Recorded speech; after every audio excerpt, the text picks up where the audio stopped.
अध्याय 1 यात्रा की शुरुआत। शहर के व्यस्त रेलवे स्टेशन के भव्य प्रवेश द्वार पर 11 लोगों का एक समूह इकट्ठा था। यात्रियों की भीड़, सामान की खड़कन और दूर से आती ट्रेनों की सीटी मिलकर एक उत्साह की धुन बना रही थी। यह कोई सामान्य यात्रा नहीं थी, यह एक मिशन था, भारत में नैतिकता की खोज के लिए।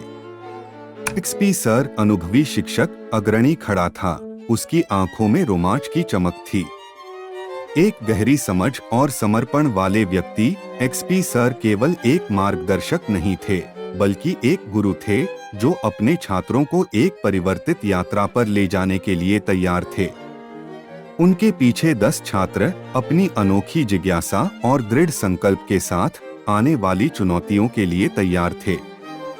गणेश एक मेहनती और ईमानदार व्यक्ति एक नोटबुक के साथ था जिसमें प्रश्नों और विचारों की कई पंक्तियां भरी हुई थीं। उसकी समझने की प्यास उसकी उत्सुक आंखों में स्पष्ट थी। उसके बगल में गायत्री थी, जिसकी विश्लेषणात्मक सोच और तेज बुद्धि ने उसे नैतिक दुविधाओं को बारीकी से समझने का वादा किया। उसकी उपस्थिति के साथ वैष्णवी थी, जिसकी सहानुभूति और दयालु स्वभाव यह सुनिश्चित करेगी कि मानवीय तत्व कभी भी नजरअंदाज न हो। राधिका अपनी अडिग आत्मा और सीखने की प्रीति के साथ रोहिणी के साथ थी, जिसकी विचारशीलता और रणनीतिक सोच ने इस युगल को पूरी तरह से संतुलित किया। पूर्वा हमेशा एक व्यावहारिक समाधान के साथ श्वेता के साथ थी, जिसकी सृजनात्मक सोच और नए नए विचारों से वह यात्रा को एक अनोखा दृष्टिकोण देने वाली थी। सुप्रिया, जिसकी मजबूत नैतिक कंपास और अडिग ईमानदारी के लिए प्रसिद्ध थी, पूजा के साथ थी, जिसकी सैद्धांतिक ज्ञान और वास्तविक दुनिया के अनुप्रयोग को जोड़ने की क्षमता ने उसे अमूल्य बना दिया। अंततः काविता, जिसकी विश्लेषणात्मक क्षमताएं और न्याय के प्रति जुनून उसकी यात्रा की विशेषता थी, ने इस समूह को पूरा किया। जैसे ही समूह ने ट्रेन पर चढ़ाई, उत्साह स्पष्ट था। वे केवल भौतिक यात्रा पर नहीं निकल रहे थे, बल्कि नैतिकता की जटिलताओं की खोज में एक अभियान पर थे। प्रत्येक क्षेत्र अपनी अनूठी चुनौतियों और सांस्कृतिक विविधताओं के साथ नए अंतर्दृष्टि और केस स्टडीज का वादा करता था जो उनके समझ को आकार देगा। उनका पहला गंतव्य उत्तर के एक छोटे से गांव में था, जहां नैतिक दुविधाओं की अफवाहें एक्सपी सर तक पहुंची थीं।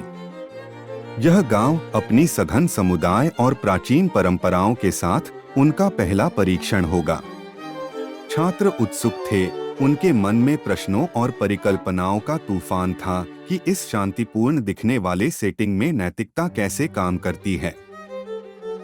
जैसे ही ट्रेन ने शहर से बाहर की यात्रा शुरू की, एक्सपी सर ने अपने छात्रों को चारों ओर इकट्ठा किया। हमारी यात्रा केवल एक अन्वेषण से अधिक है, उन्होंने कहा। उनकी आवाज दृढ़ता से गूंज रही थी। यह विभिन्न संदर्भों में नैतिकता की समझ के बारे में है।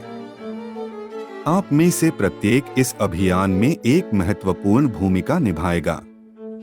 हमारी चर्चाएं, मुठभेड़ें और अनुभव हमें नैतिक सिद्धांतों की एक समग्र समझ बनाने में मदद करेंगे। छात्रों ने सिर झुकाया, उनकी संकल्पना मजबूत हो रही थी। वे जानते थे कि यह यात्रा उनके दृष्टिकोण को चुनौती देगी, उनके मूल्यों को परखेंगी और उनकी सीमाओं को धक्का देगी। लेकिन वे तैयार थे, एक साझा लक्ष्य द्वारा एकजुट हुए, नैतिकता की सच्चाइयों को खोजने और एक जटिल दुनिया में उन्हें लागू करने के लिए। जैसे ही ट्रेन गांव के पास पहुंची, सूरज क्षितिज के नीचे ढल गया, जिससे परिदृश्य पर एक गर्म सुनहरी चमक बिखर गई। यात्रा बस शुरू हो रही थी और आगे का रास्ता अनंत संभावनाओं से भरा था। नैतिकता की खोज की शुरुआत हो चुकी थी और 11 तैयार थे उस अनजान को अपनाने के लिए जो उनके सामने था। उनकी खोज केवल उत्तर खोजने के बारे में नहीं थी, बल्कि उन प्रश्नों की खोज करने के बारे में थी जिनके बारे में अभी तक पूछा ही नहीं गया।